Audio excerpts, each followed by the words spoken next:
möchte euch etwas über Do's und Don'ts erzählen aus meiner Perspektive, was die Symfony Form Komponente betrifft, damit das nicht passiert. Außer natürlich, hier steht drauf. Kurz über mich, mein Name ist Bernhard Schussek. Ich arbeite als Freelancer und PHP-Trainer und Coach. Speziell in der Bereich Symphonie, Architektur.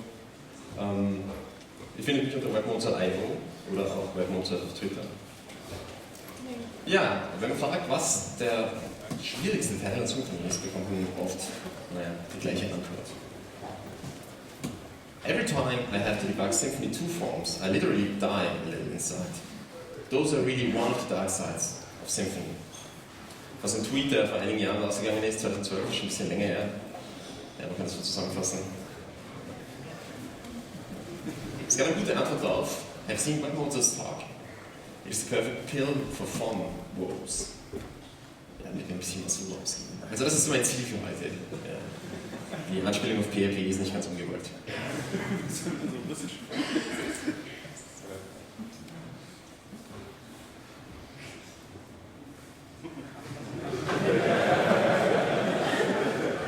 Tja.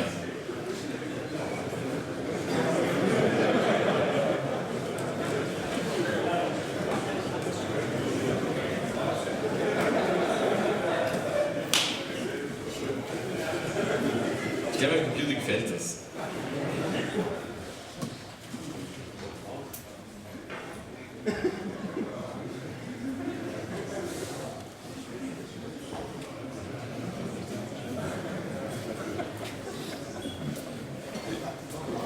Schön, ne?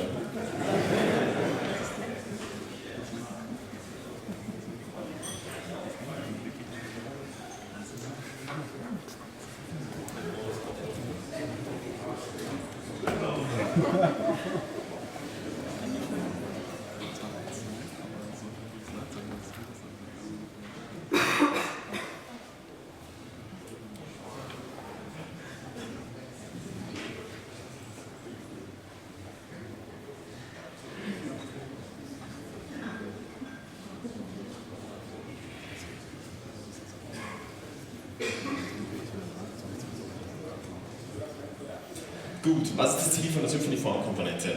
Beim Aufbau war es immer wichtig, dass einfache Dinge möglich sind oder dass einfache Dinge einfach bleiben und komplizierte Dinge möglich sind. Das ist ganz wichtig. Komplizierte Dinge werden nie einfach zu lösen sein, weil ich sage komplizierte Dinge, aber komplexe Anwendungsfälle, komplexe Use Cases. Es ist sehr schwierig, das einfach zu machen. Und ich glaube, das Ziel ist erreicht. Einfache Dinge sind sehr leicht zu lösen. Das ist auch der Grund, warum viele Leute sehr gut mit der Formkomponente zurechtkommen. Natürlich, wenn die Anwendungsfälle schwieriger werden, dann kommen Probleme und ich möchte auch heute helfen, da diese Probleme zu bewältigen. Mein Talk gliedert sich in zwei Teile. Der erste Teil behandelt die Neuheiten in Symfony, speziell in der Formkomponente seit Symfony 2.7 bis jetzt 3.0, 3.1.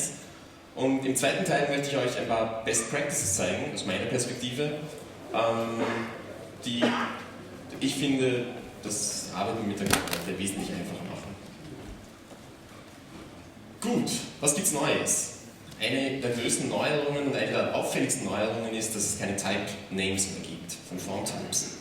Also, was vorhin so gemacht wurde, this create form, dann ein Name von einem Formular, oder die meisten Leute werden es schon so gemacht haben, new place order type zum Beispiel, das funktioniert in Symfony 3.0 nicht mehr.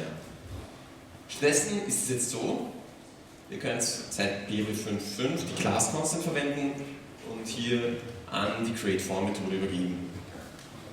Das gleiche gilt dann auch beim Hinzufügen von Feldern. Anstatt hier die Namen der Felder zu übergeben, der Feldtypen, die ihr verwenden wollt, übergebt ihr die Konstanten. Ja, cool, oder?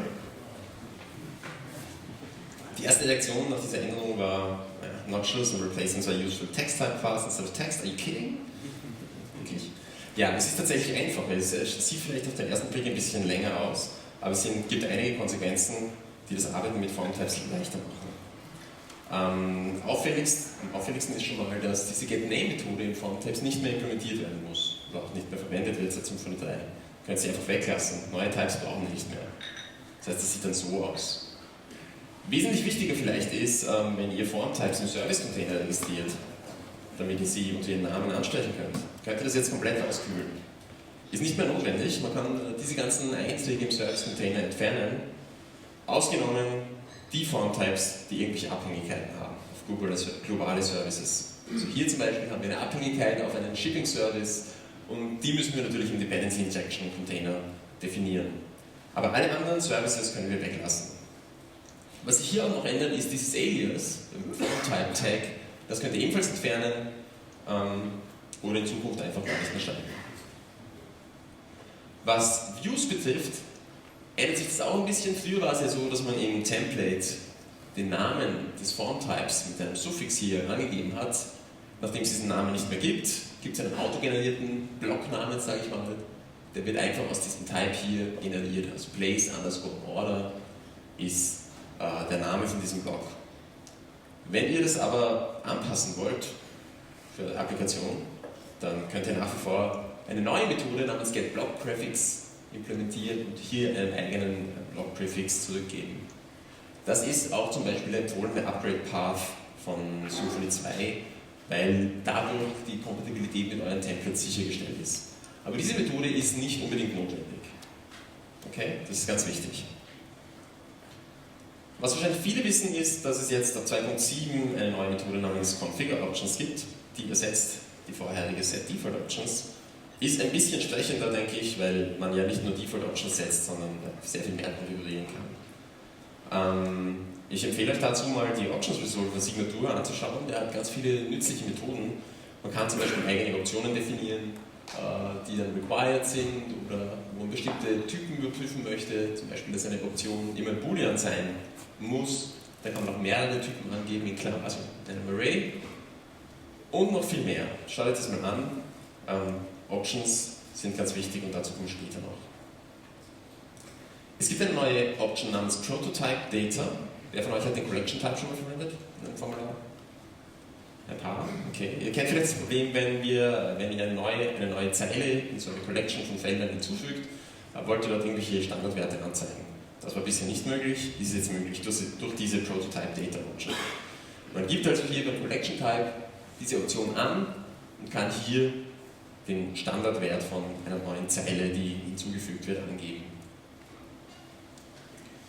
Eine kleine Änderung, die trotzdem, glaube ich, sehr angenehm zum Arbeiten ist, finde ich zumindest, seit 2.8, ist, dass es möglich ist, beim Entity-Type null in der Query-Builder-Option zurückzugeben. Wer hat Query-Builder im Entity-Type schon mal verwendet? Hoffentlich viele. Ist ganz nützlich, um Entity-Type zeigt eigentlich ein Dropdown mit Entities aus der Datenbank an. Und über diese Query-Builder-Option kann man diese Liste an Entities einschränken und sagen, man möchte das sortieren, man möchte eine bestimmte anzeigen und dergleichen.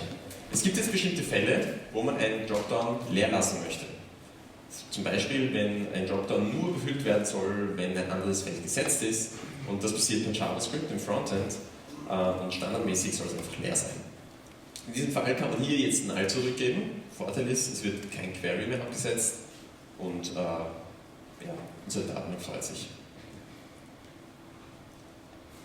Des Weiteren gibt es eine geänderte Choices-Option seit 2.7.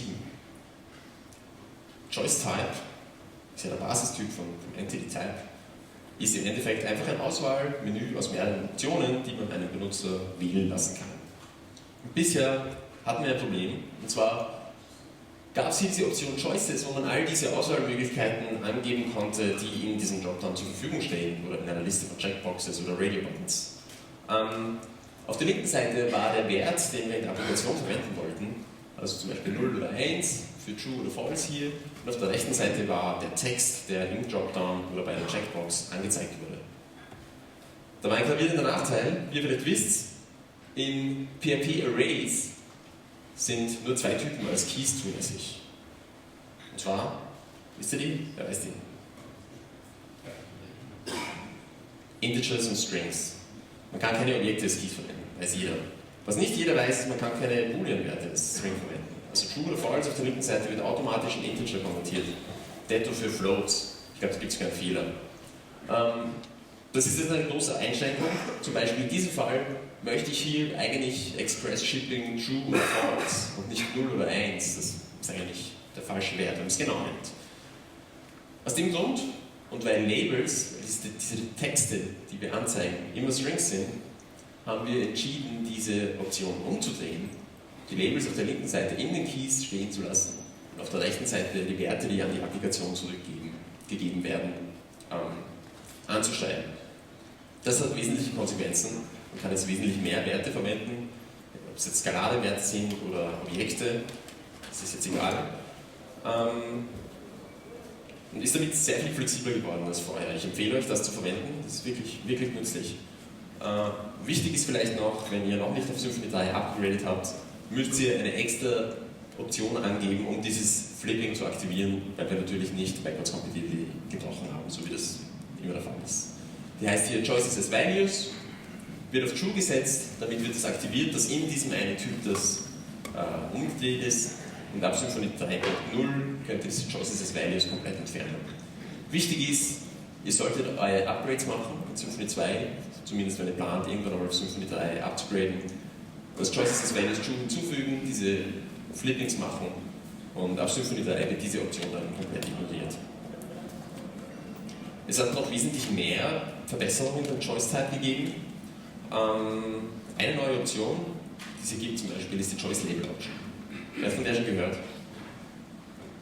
Doch ein paar. Choice-Label ist dazu da, um zu steuern, wie eine Auswahl, wie hier zum Beispiel unsere Objekte, im Dropdown dargestellt wird. Also was verwendet wird, um den Text zu erzeugen. Und wir können hier zum Beispiel einen Property Path übergeben. Hier zum Beispiel haben wir, wenn wir eine Liste von Shippings haben und bei den Shippings nicht gleich die Labels dazu schreiben wollen, sondern einfach nur eine Liste von Objekten haben, können wir stattdessen die Choice Label Option angeben und hier einen Property Path übergeben, zum Beispiel Title.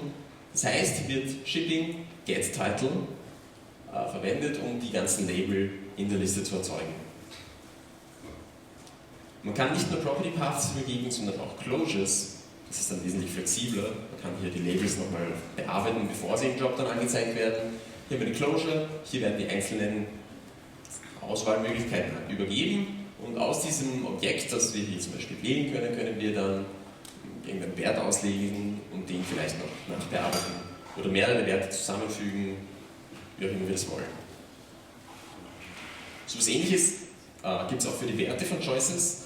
Vor allem bei einem Select-Feld wird standardmäßig sehr oft so ein Select generiert. Wir haben hier die Values im HTML, und vor allem, wenn diese Choices keine skalaren Werte sind, also Objekte, dann wird hier sehr oft ein Integer einfach inkrementiert und im Template dargestellt. Kann uns normalerweise egal sein, kann uns dann vielleicht nicht egal sein, wenn wir JavaScript verwenden wollen und mit dem JavaScript mit diesen Optionen irgendetwas machen wollen. Wenn es vielleicht wichtig ist, dass das hier die IDs sind oder dass das die Namen oder Typen oder sonst irgendwas sind von diesen Objekten, damit wir dann in JavaScript damit arbeiten können. Um das möglich zu machen, gibt es diese neue Option Choice Value. Funktioniert genauso wie Choice Label, erwartet einen Property Path. Also hier haben wir Selection Get Type.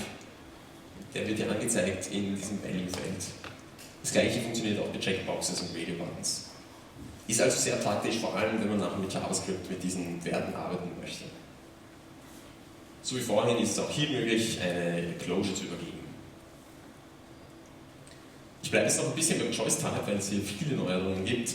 Es gibt eine neue Option, die heißt Choice Attributes. Damit ist es möglich, die Attribute von einzelnen Options zu steuern. Und es gibt hier zwei Möglichkeiten. Die wichtigste ist eigentlich, denke ich, hier eine Closure zu übergeben, so wie vorhin. Mit dieser Closure kann man ein Array zurückgeben, in dem die ganzen Attribute dieser einzelnen Option zurückgegeben werden. Und abhängig von diesem einen Objekt, das wir hier auswählen wollen, sein können. Also hier zum Beispiel haben wir eine Closure, wieder die Selection aus der Auswahl wird übergeben.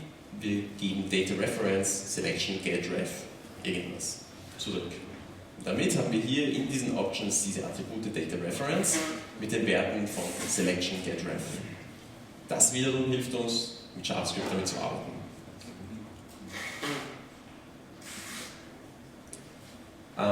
Immer noch beim Choice Type gibt es eine neue Option, die heißt Group By.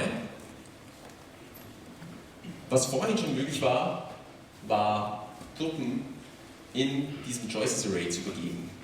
Gruppen werden hier im HTML nachher mit diesem Opt-Group-Tag angegeben. Das heißt, man kann seine Auswahlmöglichkeiten gruppieren in unterschiedliche Kategorien, sei es jetzt nach Typ oder was auch immer. Und diese Gruppen kann man entweder statisch hier in diesem Choices Array übergeben, was in einfachen Fällen vielleicht funktioniert, aber in komplizierteren Fällen, wo wir zum Beispiel die Choices aus der Datenbank auslegen, kompliziert wird. In diesem Fall können wir dann genau das gleiche machen wie bei Choice Label und Choice Value. Wir können einen Property Path angeben. Hier in dem Fall wird zum Beispiel nach Category sortiert. Wenn Category ein Objekt ist, können wir auch einen längeren Property Path, ich weiß nicht, ob ihr diese Syntax schon kennt, Category.name, das heißt dann Payment Method getCategory, getName, und das verwenden. Die gleichen Möglichkeiten gibt es natürlich auch bei Label und dergleichen. Und dann wird nach dieser Kategorie gruppiert. Das ist sehr einfach. Natürlich gibt es auch wieder die Möglichkeit, hier eine Closure zu übergeben.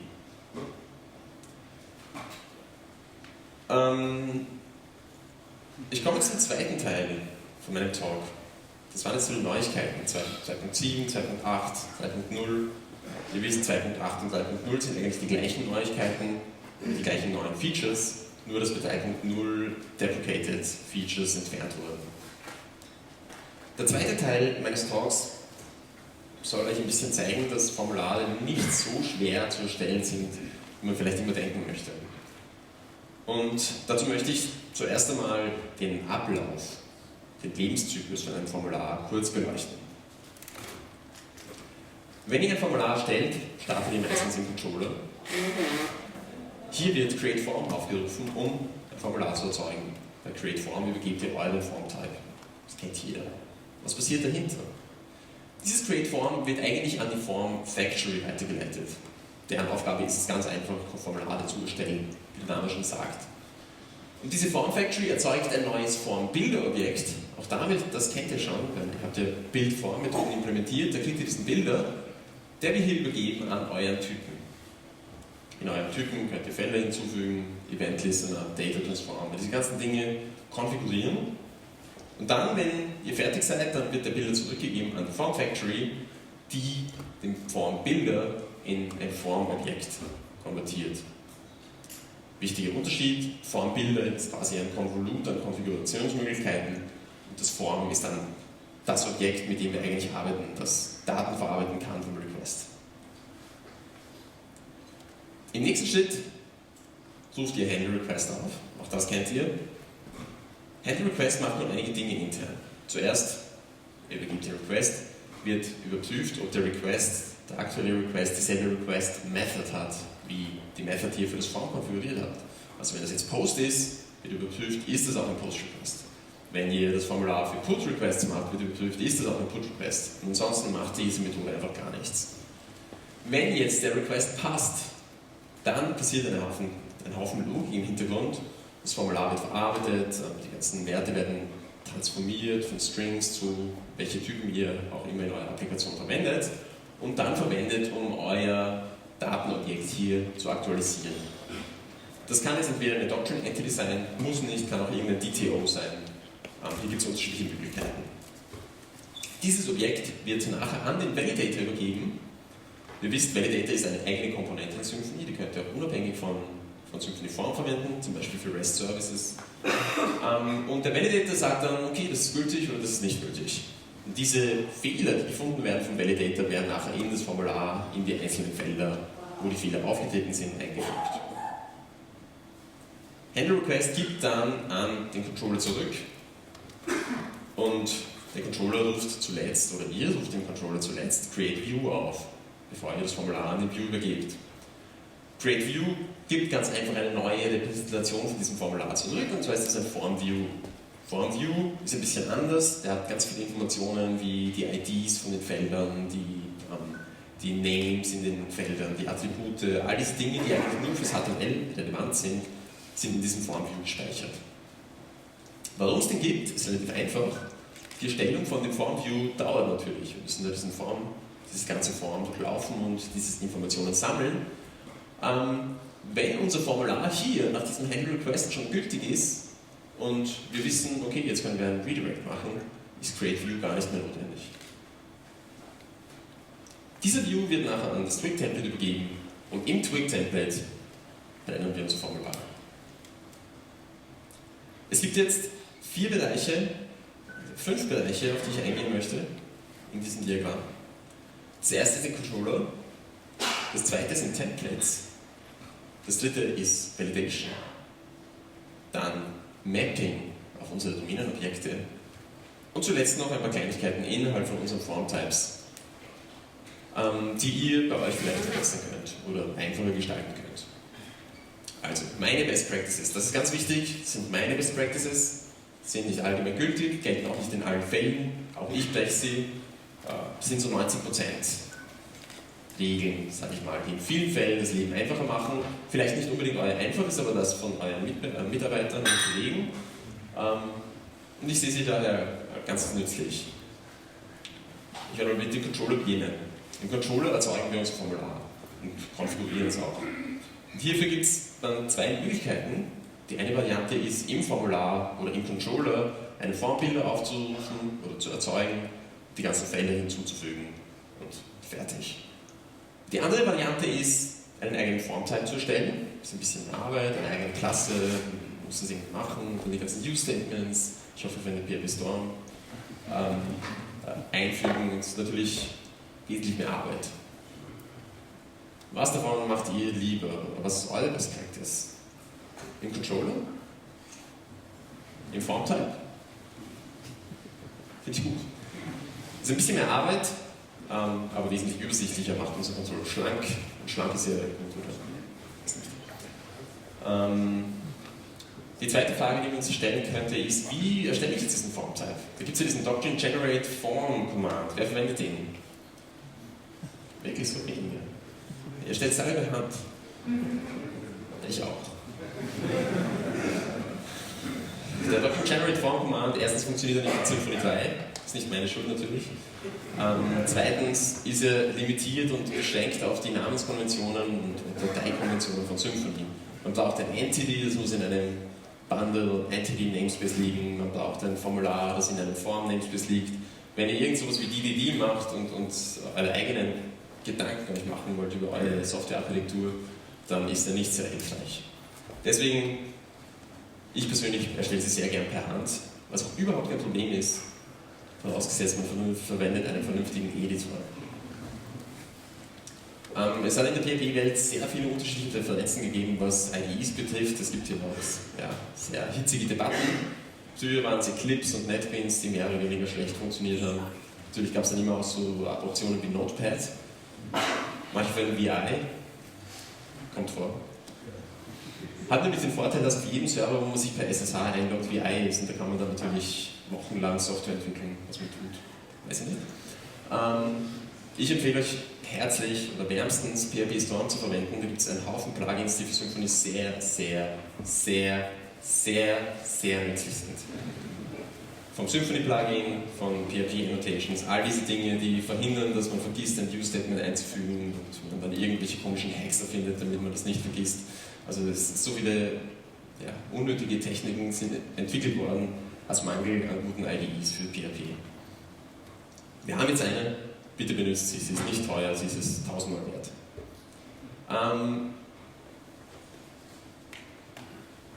Die nächste Frage, die ich stellen möchte, ist, wohin werden Forms submitted?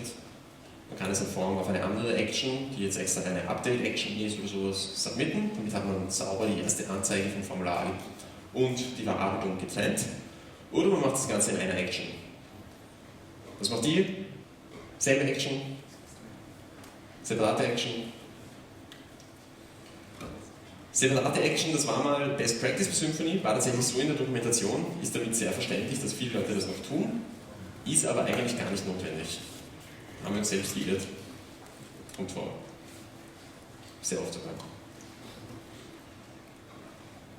Wenn es aber Sinn macht, eine separate Action zu verwenden, wie gesagt, wir sind hier bei 90% Best Practices, dann empfehle ich euch, diese Action-Option zu verwenden.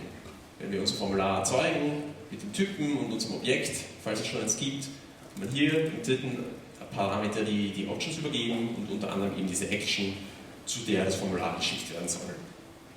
Genauso kann man hier auch die Option Method übergeben Und die kann man verwenden, um das Formular von Post auf Get oder auf Put oder Delete oder Head, macht keinen Sinn, wie auch immer zu stellen.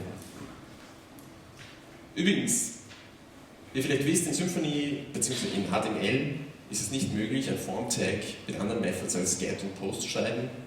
Wie die meisten vielleicht wissen von euch, macht Symfony das über ein separates Hidden Field, in dem zum Beispiel die Methode Put vermerkt wird und im Request wird dann dieses separate Hidden Field extra abgefragt, vorausgesetzt, diese Abfrage ist aktiv, man kann das ausschalten und der Request wird so behandelt, als ob es wirklich ein Push-Request wäre, selbst wenn es keiner ist.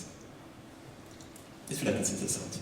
Vorteil ist, Requests bleiben auch mit REST APIs kompatibel. Also man kann hier Actions schreiben, die sowohl für eine REST API als auch für eine Formular-Submission verwendet werden können. Macht nicht immer Sinn, aber manchmal vielleicht. Ganz wichtig, wer macht denn das hier? Wer hat das schon gemacht? Ehrlichkeitssignal. Genau das. Die meisten, ich weiß es. Ist eigentlich auch eine ganz vernünftige oder ganz einfache Lösung in Symfony 2 gewesen. Es gibt aber noch viel einfachere Lösungen und viel vernünftigere Lösungen. Und zwar kommen wir wieder zu den Options zurück. Erstens mal, auf Symfony 3 ist es gar nicht mehr möglich, hier eine Type-Instanz zu übergeben. Wir müssen hier diese Type-Klasse übergeben. Jetzt könnte man natürlich sagen, wie übergebe ich verdammt nochmal Werte? Das geht ja jetzt nicht mehr. Das geht schon immer, und zwar über Options. Ihr könnt euch eigene Options definieren und diese Options validieren, sagen, die ist required oder hat einen Default-Wert, muss bestimmte Werte haben, bestimmte Typen. Da gibt es ganz viele Möglichkeiten und die solltet ihr auch ausnutzen. In der Configure Options von eurem Form-Type habt ihr den Options Resolver und mit dem könnt ihr diese neue Option konfigurieren und dann in eurem Formular abfragen und verwenden. Options sind natürlich immer variabel pro Instanz. Bei jeder neuen Forminstanz, die ihr stellt, könnt ihr diese Option auf einen anderen Wert setzen. Das ist nicht immer gewünscht. Manchmal gibt es auch Konfigurationswerte, die für die gesamte Applikation global sein sollen. Wer die letzten 2 Tage in meinem Training war, wir haben das kurz durchgemacht. Und zwar geht es um Feature Flags. Ich möchte ein Feature in meiner Applikation explizit aktivieren oder deaktivieren. Ganz praktisch zum Beispiel während der Entwicklung kann ich dieses Feature Flag deaktiviert lassen, beziehungsweise kann ich es aktivieren und im Produktiv deaktivieren und ein Continuous Deployment machen. Das heißt, das neue Feature ist dann schon am Server, ist schon deployed, aber es ist einfach ausgeschaltet. Und sobald ich bereit dazu bin, kann ich das Feature einschalten. Und vielleicht nur für 10% der User einschalten. Mal messen, funktioniert das überhaupt, crasht dann alles, kennt sich keiner mehr aus. Ganz interessant.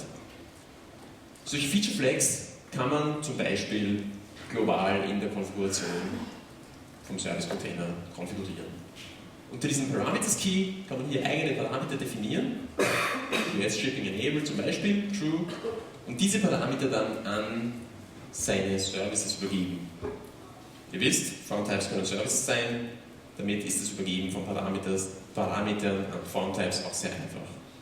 Übrigens noch neu, wir sollten hier Klammern also Anführungszeichen unter machen, ohne Anführungszeichen, das ist deprecated. In eurem Type könnt ihr diese Information speichern und dann weiterverwenden. Ich komme jetzt zum zweiten Thema, und zwar Quick Templates. Da gibt es ganz viel, was man richtig und falsch machen kann. Falsch. Nichts ist falsch, es gibt nur Dinge, die vielleicht weniger effizient sind. Form ist sehr praktisch, um schnell einen Prototypen einer Seite eines Formulars zu erstellen. Das ist super, wenn ihr irgendwie schnell was zeigen wollt, ihr klickt das zusammen, dann funktioniert das mal. Wenn es darum geht, die Seite wirklich zu optimieren für den User, für die Leute, die ihre Daten eingeben müssen und vielleicht gar nicht verstehen, was ihr von ihnen wollt, ist es sehr limitiert. Erstes Beispiel zum Beispiel die Reihenfolge der Felder. Wenn man Formulare dynamisch erstellt und dann irgendwie später ein Feld hinzufügt und man möchte das aber vor diesem anderen Feld anzeigen, funktioniert das mit Symfony nicht.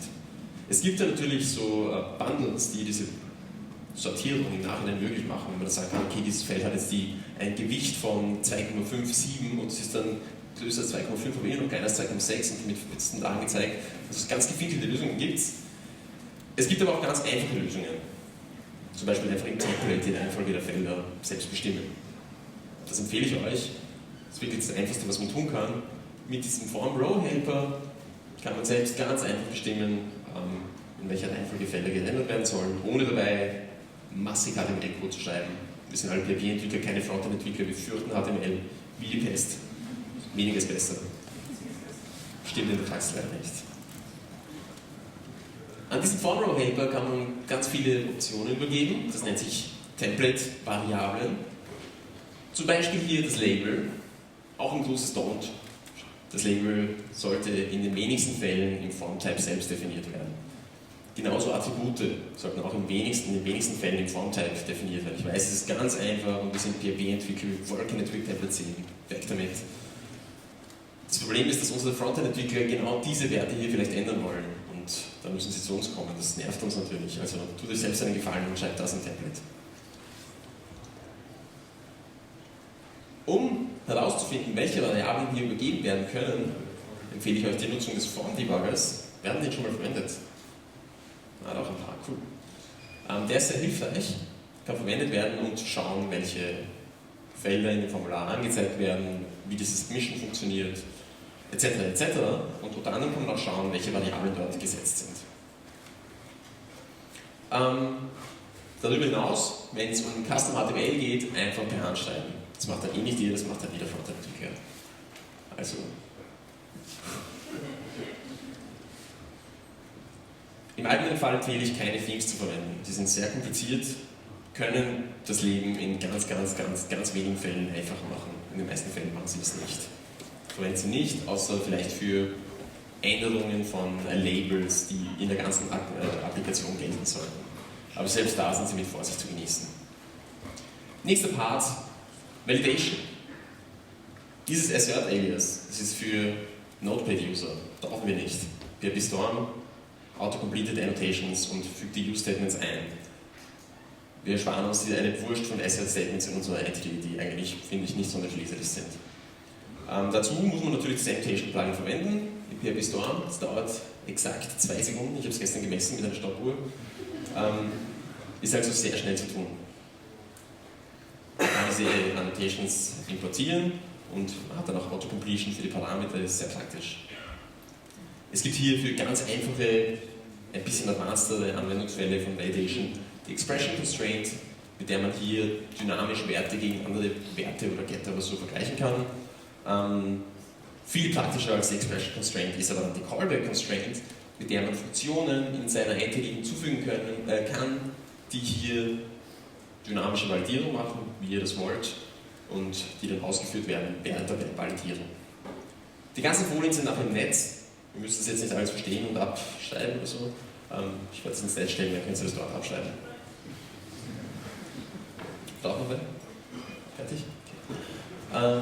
Message Keys, wundervoll. Message Keys sind wirklich praktisch, um ich sag mal, Übersetzung von Sprachen zu entkoppeln. Es gibt so viele Wörter, wenn man zum Beispiel hier einen englischen Satz reinschreibt oder einen kurzen englischen Satz, kann der auf so viele unterschiedliche Weisen übersetzt werden in unterschiedlichen Teilen unserer Applikation. Funktioniert viel einfacher, wenn wir hier Message Keys verwenden. Man kann außerdem den Build Validation Helper verwenden und Parameter übergeben. Ist auch sinnvoll, nicht den Parameter hier in die Message reinschreiben, dann müssen unsere Übersetzer sehr viele unterschiedliche Messages übersetzen. Gerade bei unendlichen Variablen dauert das eine Weile. Validation Groups sind außerdem sehr praktisch, um Objekte nur partiell zu validieren, nur bestimmte Schritte. Klassischer Anwendungsfall Multi-Step-Formular, Schritt 1, Schritt 2, Schritt 3, Schritt 4. In jedem Schritt wollen wir andere Bereiche von unserem Objekt validieren. Das könnt ihr hier mit so einer Validation Group machen. Genauso kann es sein, dass ein Order in diesem Fall in unterschiedlichen Bereichen von unserer, oder in unterschiedlichen, ich sag mal, Schritten von unserer Business-Logik unterschiedlich validiert werden soll, beim Checkout anders als beim Speichern des Warenkorbs, wie auch immer. In dem Fall kann man auch hier wieder mit Validation Groups die Validierungsregeln in unterschiedliche Gruppen separieren. Was noch ganz praktisch ist, sind Group Sequences. Wer hat das schon mal verwendet oder gehört zumindest? Nur ein paar, okay. Group Sequences sind Sequenzen von Gruppen.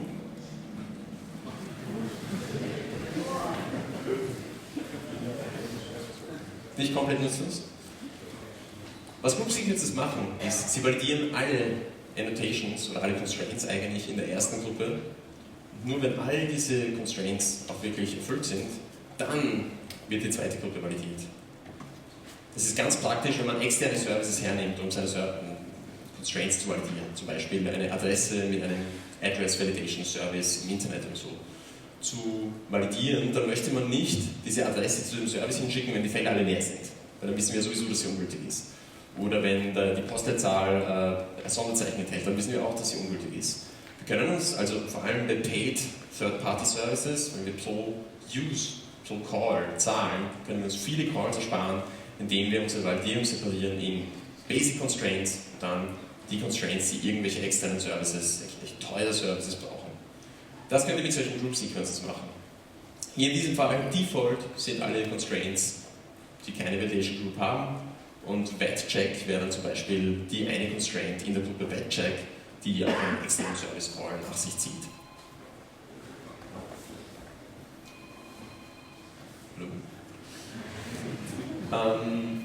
Was noch praktisch ist und nicht so bekannt, sind Domain-Specific Constraints. Hier zum Beispiel könnte man eine Constraint Product Name machen, die validiert, dass etwas ein Product Name ist. Wie jetzt ein Product Name ausschaut, das ist ganz euch überlassen, kommt auf die Applikation an, vielleicht auch auf das Business. Aber wenn ihr an mehreren Orten in eurer Applikation Product Names validieren wollt, macht es eigentlich wenig Sinn, immer dieselbe Kombination von Constraints und deren Konfigurationen zu duplizieren.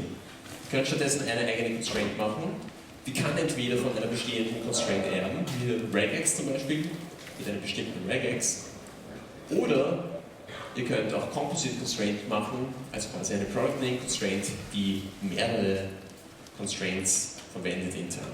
Hier zum Beispiel regex mit einem bestimmten Pattern, und das darf aber nicht equal to irgendein Keyword sein, weil das ist eine reservierte Nummer oder was auch immer, ein reservierter Name.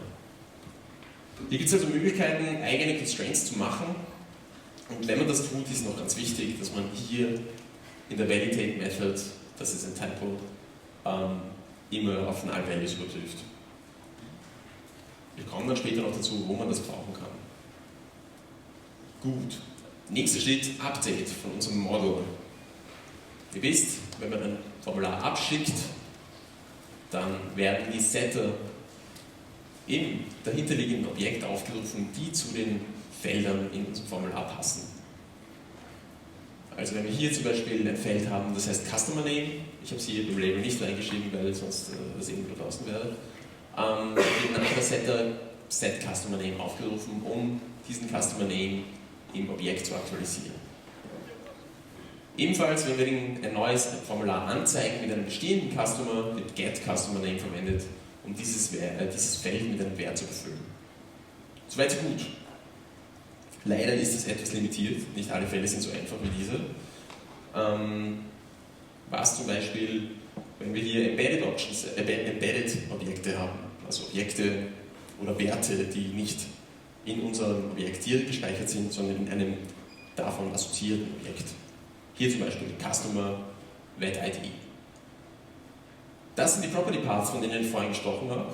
Hier, wenn wir dieses Feld submitten, wird hier getCustomer set WetID aufgerufen. Mit solchen Property Paths kann man also seine Felder sehr gut von seinem Domain Model separieren und entkoppeln. Es ist also nicht unbedingt notwendig, dass wir unser Domain Model so schreiben, dass wir nachher Forms damit schreiben können. Es ist viel wichtiger, das Domain Model so zu designen, dass es eurem Business entspricht und ein gutes Model ist, und dann unsere Formulare anzupassen, dass sie auch mit diesem Domänenmodell arbeiten können. Also lernt Property Paths, hier gibt es unterschiedlichste Variationen und Möglichkeiten. Hier zum Beispiel mit eckigen Klammern kann man auf Keys in Arrays oder Collections, also Array Access Collections, zugreifen. Da gibt es ganz unterschiedliche Varianten davon. Ja, wenn wir jetzt beim Thema Domänenmodell sind, dann gibt es ganz viele Fälle, die standardmäßig nicht so leicht zu lösen sind. Zum Beispiel nicht leere Konstruktoren, hier Name, Address, müssen an den Konstruktor übergeben werden, weil ein Customer sowas immer braucht. Das ist vielleicht eine Anforderung.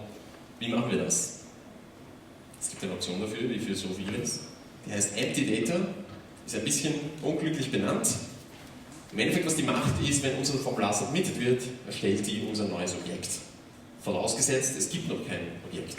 Also wenn wir ein Objekt editieren, wird das nicht aufgerufen. Und was wir hier übergeben können, ist eine Closure, die unser abgeschicktes Formular erhält. Und aus diesem abgeschickten Formular können wir Werte übergeben, Werte auslesen und an den Konstruktor von diesem Customer übergeben. Relativ einfache Lösung für dieses Problem. Die Lösung reicht nicht immer aus. Was ist zum Beispiel mit Value Objects? Wer weiß, was Value Objects sind? Mal gehört? Sehr gut, die meisten. Ein Value Object ist ein Objekt, das durch seinen Wert identifiziert wird. Wenn wir zwei Objekte haben, $10 und $10, ist das für uns eigentlich das Gleiche. Uns ist es egal, dass es unterschiedliche Objekte in Memory sind, weil für uns der Wert eigentlich der gleiche ist. Wichtig bei solchen Value Objects sind, dass sie immutable sind. Wenn ich dir jetzt $1000 gebe und dann nachher sage, $500, wirst du dich nicht freuen. Wichtig, immutable. Wenn wir solche Value Objects verwenden, müssen wir die irgendwie in ein Format konvertieren, das wir in unserem HTML anzeigen können, was in der Regel Strings sind. Beispiel Datetime, leider kein Value Object, leider nicht immutable, außer Immutable Datetime, etwas missglückt in PHP, wird in einen String konvertiert. Oder wenn wir uns einen eigenen Money-Type schreiben mit einer Money-Klasse zum Beispiel, dann können wir dieses Money in einen String konvertieren, dann im String als String ausgeben, der Benutzer kann irgendein Feld eingeben, einen Wert, das wird wieder zurück konvertiert in einen Money. Um das zu tun, empfehle ich heute die Verwendung von Data Transformers. Das sind jetzt sehr konvolute Slides. Im Code ist es weniger konvolut, weil IDE hoffentlich etwas größer ist als Screen. Wir haben hier einen MyMoneyType. Wir können hier ganz einfach Data Transformer Interface implementieren. Es ist nicht notwendig, für jeden Typ immer einen separaten Data Transformer zu erstellen. Brauchen wir nicht. Außer ihr wollt ihn wiederverwenden in anderen Stellen. Also wir implementieren hier einfach Data Transformer Interface, haben unten hier die Methoden, sagen Add Model Transformer this und können hier dann unser Money-Objekt in einen String oder Integer konvertieren und retour. Ist also relativ einfach. Nächster Fall, nicht Standard-Setter. Wenn wir zum Beispiel hier nicht haben einen Setter Set Address, sondern wir spielen ein bisschen mit TDD, weil wir haben davon gehört, also haben wir Relocate oder Move. Wie funktioniert das? Plötzlich funktionieren meine Formulare nicht mehr. Ihr wisst, wir brauchen ja hier dieses Setter. Auch dieser Fall kann gelöst werden durch eigene Data Mapper. Data Mapper sind dazu da, genau diese Aufgabe zu erfüllen, also Setter und Getter aufzurufen. Und Data Mapper implementieren das Data Mapper Interface, haben wieder zwei Methoden, sehr ähnlich wie die Data Transformer. Wir können uns hier bei unserem Formular den Data Mapper auf diesen Typ hier setzen und dann implementieren wir Map Data to Forms, wo wir hier, das ist der eine Fall, wo das Formular mit Standardwerten befüllt wird, also wir rufen die Getter auf. Und dann haben wir noch einen zweiten Fall, wo wir unser Objekt aktualisieren mit den abgeschickten Werten vom Formular. Hier können wir unsere Relocate-Methode aufrufen und sind glücklich. Yes. Cool, oder? Nicht? Was ist mit Strict Models? Es gibt jetzt diese coolen neuen Typings, die jetzt hoffentlich bald alle verwenden. Das Problem ist natürlich, wenn wir hier ein Null oder einen String oder was übergeben und das im Nachhinein validieren mit der Validation-Komponente, funktioniert das nicht. Weil hier natürlich diese Werte schon in einen Integer konvertiert werden, sofern das möglich ist. Falls ihr solche Strict Models schreiben wollt, kann das durchaus sinnvoll sein.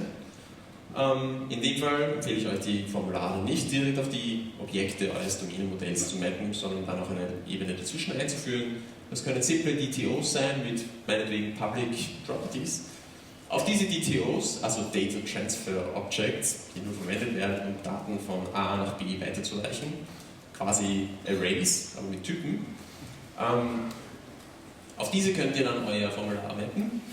Da könnt ihr auch eure ganzen Validation Constraints für das Formular einfügen, wenn ihr wollt. Und dann das Place Order DTO an irgendeinen Service zu übergeben, das dann quasi dieses Order auch platziert, erstellt, sagt man auf Deutsch.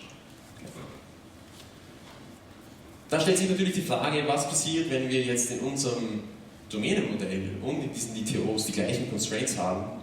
Und hier kommen wir wieder zurück zu unseren domänenspezifischen Constraints. Wenn wir domänenspezifische Constraints zum Beispiel für Order Numbers bestellen, die dann sagt, eine Order Number muss so und so ausschauen und so viele Zeichen enthalten, dann können wir die ganz einfach wiederverwenden in diesen unterschiedlichen Orten.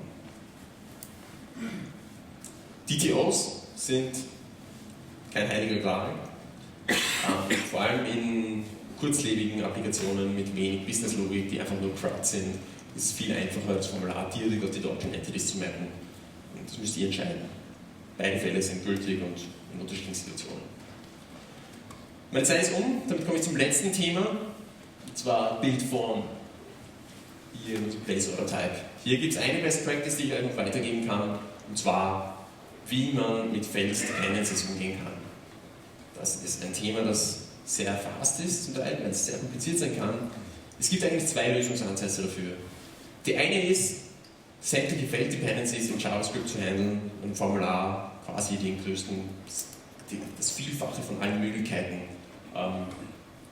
zu konfigurieren. Beispiel, ich habe es gestern auch im Training gebracht, Land, Bundesland, Stadt. Ich könnte im Formular einfach alle Länder, alle Bundesländer und alle Städte in meinen Entity-Feldern anzeigen, dann in JavaScript handeln, dass hier gefiltert wird oder vielleicht per Ajax nachgeladen wird, was wir halt brauchen, und zusätzlich noch Validation machen, dass es auch zusammenpasst. Ein Ansatz kann sehr effizient sein, von der Entwicklung her, kann sehr ineffizient sein von der Performance, weil wir natürlich sehr viel aus der Datenbank laden müssen und das vielleicht gar nicht brauchen. Wenn das ein Performance-Problem wird, könnt ihr Event-Listener verwenden, um dynamisch quasi nach dem Setzen von bestimmten Feldern andere Felder zu konfigurieren und aus der Datenbank zu laden. Und hier ist der Trick, nämlich die Event-Listener nicht am Form selbst hinzuzufügen, sondern auf den jeweiligen Feldern, von denen ihr abhängen wollt.